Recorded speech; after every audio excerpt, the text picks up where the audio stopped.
ये है जी इस टाइम बैटरी हेल्थ मेरे आईफोन 17 प्रो ब्लू की और 329 चार्ज साइकिल है। फर्स्ट यूज़ नवंबर 30 को मैंने लिया था और आज मैं इसी अपने प्राइमरी फ़ोन का रिव्यू करने वाला हूँ। आज बाहर ज़रा मौसम अच्छा था तो इस वजह से मैंने सोचा कि अपने पर्सनल फ़ोन का रिव्यू ज़रा आउटडोर में करते हैं। यह है मेरा primary phone iPhone 17 pro blue colour में 1 फिजिकल सिम 1 ई सिम 256 GB और ये फ़ोन मैंने नवंबर 2025 के एंड में परचेज किया था। अभी जुलाई चल रहा है, जुलाई आधा हो गया है तो 7 से 8 महीने हो गए हैं मुझे स्मार्टफोन के साथ। पिछले आधे साल में आपने इस चैनल पे जितनी भी वीडियोस देखी हैं लॉन्ग एंड शॉर्ट बोथ वो तकरीबन इसी स्मार्टफोन से शूट हुई हैं या फिर इस मेरे गूगल पिक्सल फोल्ड से। अच्छा, सबसे पहले एक बाइंग टिप, क्योंकि मैंने लिया था नवंबर में, जो सितंबर अक्टूबर नवंबर दिसंबर होता है ना, पहले 3-4 महीने उसमें आईफोन काफ़ी ज़्यादा हाइप में रहता है और आपको बहुत ज़्यादा पैसे देने पड़ते हैं। कभी कभी जो ओरिजिनल उसकी प्राइस बन रही होती है ना, उससे आधा लाख 1 लाख ऊपर भी हो सकता है। फॉर एग्जाम्पल मैंने ये उस टाइम पे 5,10,000 का लिया था बॉक्स पैक ही, लेकिन इस टाइम ये बॉक्स पैक आपको 4.5 के आसपास देखने को मिल जाएगा। मुझे सही से आइडिया नहीं है, लेकिन जो आईफोन 17 प्रो मैक्स भी है वो भी इस वक्त मैंने ऐड देखा है लगे होते हैं 4,80,000 4,90,000 में वो वाला स्मार्टफोन जो प्रो मैक्स है वो भी मिल जाता है। अच्छा, जब मैंने लिया था ना तो ब्लू कलर और जो ऑरेंज कलर है इनकी प्राइसेस सेम थी।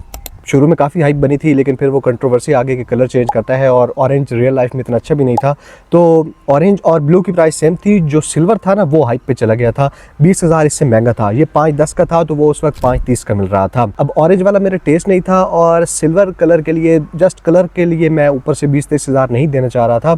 ऑल तो वो आपको रिसीव हो जाते हैं, जब आप सेल करने जाते हैं तो रीसेल में ऑब्वियसली वो थोड़े से महंगे सेल होते हैं। पर मुझे रियल लाइफ में इसका ब्लू में जो डुअल टोन कलर था ना, ये काफ़ी ज़्यादा सटल, मिनिमल और एलिगेंट लग रहा था, तो मैं ब्लू के साथ ही गया। और ऑनेस्टली बताऊं तो मेरा डिसीजन काफ़ी हद तक ठीक था। मोबाइल फ़ोन आप देख सकते हैं मैंने कवर के साथ, कवर के बगैर भी यूज़ किया है। वैसे मैं कवर्स का मतलब अंधा फ़ैन हूँ, मेरे पास इस स्मार्टफोन के 10-12 कवर्स हैं। कभी कभी सोचता हूँ उनकी भी वीडियोस बना दूँ, महंगे से महंगा सस्ते से सस्ता सारे कवर्स मैंने इसके ऊपर ट्राई किए हैं। मोबाइल फ़ोन पे किसी किस्म का स्क्रैच नहीं है, कहीं से कोई कलर नहीं उतरा, डिस्कलरेशन इसमें नहीं है। तो पहली टिप के आईफोन कोशिश की करें पहले 3-4 महीने पाकिस्तान में बाई ना किया करें, अगले 3 से 4 महीनों में प्राइसेस डाउन हो जाती हैं तब बाई कर लिया करें।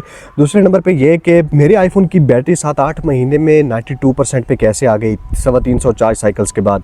तो एक तो यह है कि किसी हद तक ये रियलिस्टिक भी है। दूसरी चीज़ ये है कि मैंने इसको काफ़ी हद तक वीडियोस बनाने के लिए रखा है, तो पिछले 2-3 महीने में ये जब गर्मियाँ पड़ने लग जाती हैं इसमें, क्योंकि शूटिंग होती है तो मोबाइल फ़ोन काफ़ी गर्म होता है और जब गर्म होता है तो डेफिनेटली बैटरी लाइफ पे उस चीज़ का इफेक्ट भी होता है। और जब आप इतना ज़्यादा यूज़ करेंगे, शूटिंग करेंगे, एडिटिंग करेंगे तो बैटरी जल्दी कंज्यूम भी होगी। ये वाला स्मार्टफोन चार्ज भी काफ़ी ज़्यादा करता था मैं। अब डोंट गेट मी रॉन्ग, इसका मतलब ये नहीं है कि इस स्मार्टफोन की जो बैटरी लाइफ है वो बुरी है।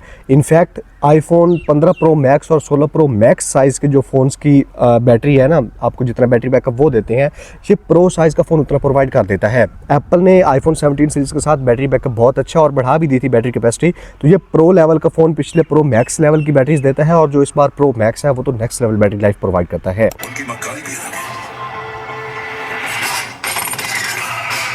लेकिन मुझे वन हैंड यूजेबिलिटी चाहिए थी जिसको मैं इजीली स्मार्टफोन को कैरी कर सकूं। प्रो मैक्स में 16 प्रो मैक्स मैंने यूज़ किया, 15 प्रो मैक्स में मैक्स साइज से थक चुका था, तो ये काफ़ी breath of fresh air feel होता है और काफ़ी हद तक ट्रेंड भी आया हुआ है। तकरीबन सारी ब्रांड्स 6.3 इंच 6.4 इंच के फ़ोन ट्राई कर रहे हैं। ये मेरा डिसीजन काफ़ी अच्छा था, मतलब मुझे बैटरी से कभी मसला नहीं हुआ। सिर्फ ये है कि मैं ज़्यादा यूज़ करता हूँ, एडिटिंग करता हूँ, शूटिंग करता हूँ तो चार्ज करना पड़ता है और चार्ज साइकिल इसके 350 हो गए हैं। उसके अलावा एक रीज़न शायद ये भी हो सकती है कि मैंने इसको 40-45 वाट के फास्ट चार्जर जो सैमसंग का चार्जर आता है ना उससे चार्ज किया है, क्योंकि इस बार एप्पल ने चार्जिंग सपोर्ट बढ़ा दी थी।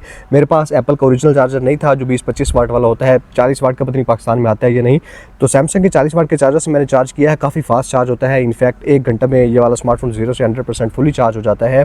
वो रीज़न भी हो सकती है। और उसके अलावा सोलर, आजकल तकरीबन हर घर में ही सोलर लगा होता है मोस्टली, तो दिन के टाइम पे कभी चार्ज करना पड़ जाए तो उस टाइम सोलर ऑन होता है और सोलर पे फ़ोन चार्ज करना ये भी हो सकता है, क्योंकि मैंने देखा है कि जितनी स्पीड से इसकी बैटरी हेल्थ गिरी है ना, आईफोन 15 प्रो मैक्स या 16 प्रो मैक्स के साथ ऐसा नहीं हुआ था। बट स्टिल ये चीज़ भी है कि मैंने इस फ़ोन को उनसे ज़्यादा यूज़ भी किया है। वो मैं 3-3 4-4 महीने रखे थे, इसको 7-8 महीने हो गए हैं मेरे पास। तो ये डाउन साइज़ वाला फैसला काफ़ी अच्छा था। जो प्रो साइज़ है ना मेरे ख्याल में इनफ रहता है। आप जब कार चला रहे होते हैं, बाइक चला रहे होते हैं, ये वाला फ़ोन कैरी करना, चैट करना, रात के वक्त सोते हुए एक ही हाथ आपका बिजी होता है, दूसरा हाथ फ्री रहता है, ये काफ़ी बड़ी फ्रीडम होती है। जब आप प्रो मैक्स साइज से प्रो पे आएंगे तो आपको फील होगा। मोबाइल फ़ोन के साथ ओवरऑल एक्सपीरियंस मेरा काफ़ी अच्छा रहा है। परफॉर्मेंस के ऊपर तो मुझे बात करने की ज़रूरत नहीं है, मैं गेमिंग नहीं करता, लेकिन सारी सारी वीडियोस इसी पे एडिट, इसी पे शूट और इसी से अपलोड करता हूँ। तो सारे जो कम्प्लेक्स टास्क है ना मेरे यूट्यूब के, टिकटॉक, इंस्टाग्राम वगैरह के, वो इसी पे होते हैं। और इस फोन ने काफ़ी अच्छा साथ निभाया है, मतलब बहुत ही फास्ट वीडियो को एक्सपोर्ट कर देता है। एडिटिंग में कहीं पे लैग वगैरह शो नहीं करता। 4K के क्लिप्स होते हैं, एक दूसरे के ऊपर लेयर्स होती हैं।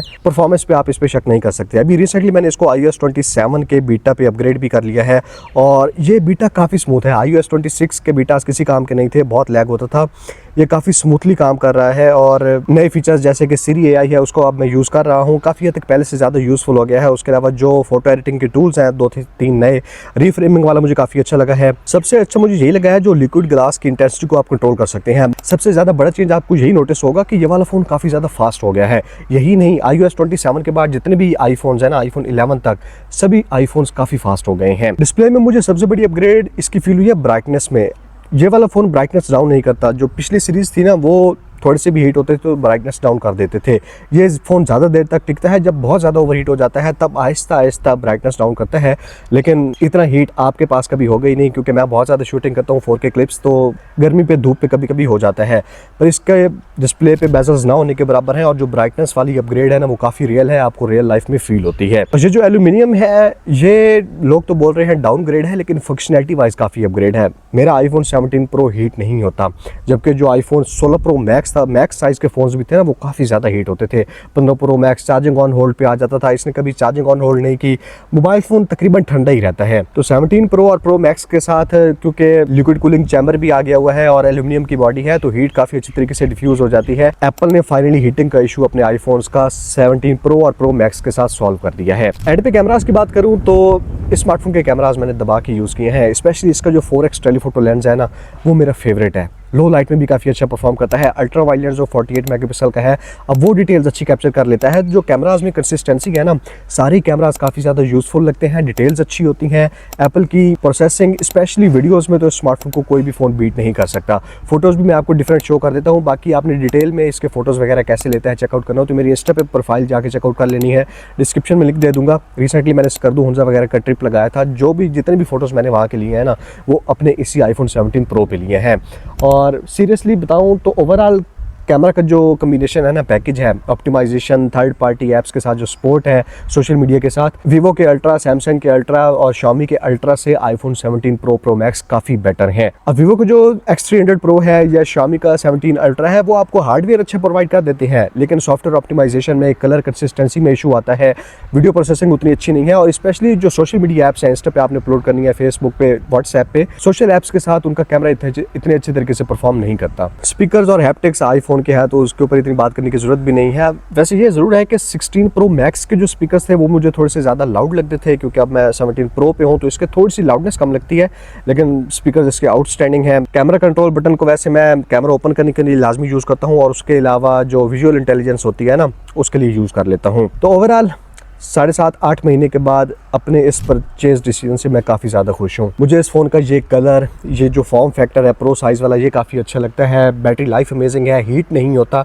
जो आईफोन के साथ मेरी शिकायत होती थी। रीसेल भी एप्पल इस मामले में बाकी सारे स्मार्टफोन से बेटर है। हाँ, अगर एप्पल के अंदर बात करते हैं तो प्रो मैक्स की रीसेल काफ़ी फास्ट होती है प्रो से, लेकिन ये चीज़ ज़रूर है कि एप्पल है तो बिक जाएगा। अब मेरा इस साल कोई अपग्रेड करने का इरादा नहीं है आईफोन 18 सीरीज़ पे, क्योंकि मैं स्मार्टफोन के साथ काफ़ी खुश हूँ। इनफैक्ट अगर मैं अपने टॉप 5 स्मार्टफोन्स की लिस्ट बनाऊँ ना जो मैंने आज तक यूज़ किए हैं तो ये तकरीबन पहले दूसरे नंबर पे ही आएगा। मुझे स्मार्टफोन ने कभी मायूस नहीं किया। नेक्स्ट ये ज़रूर है कि मैं अपने पिक्सल को बेच के ना कोई एंड्रॉइड नेक्स्ट पे शिफ्ट होने का सोच रहा हूँ, वो देखते हैं। आपने वैसे सजेशंस देनी है कि मुझे कौन से एंड्रॉइड पे शिफ्ट होना चाहिए।